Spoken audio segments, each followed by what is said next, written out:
Hello guys, today I'm going to show you a few tips to do if you cannot find your Bluetooth accessory on ULEFONE Armor X7 Pro. So if you have a problem with the Bluetooth device, always start from the simplest way. So expand the top menu and try to restart your Bluetooth connection. So switch it off and switch it on again to restart it. You can also try to restart your phone. It's obvious, I know, but sometimes it really works, so just try it.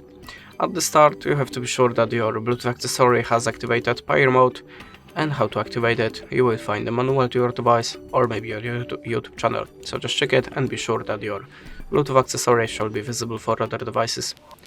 But it's still not for your phone. Let's open settings and swipe down to the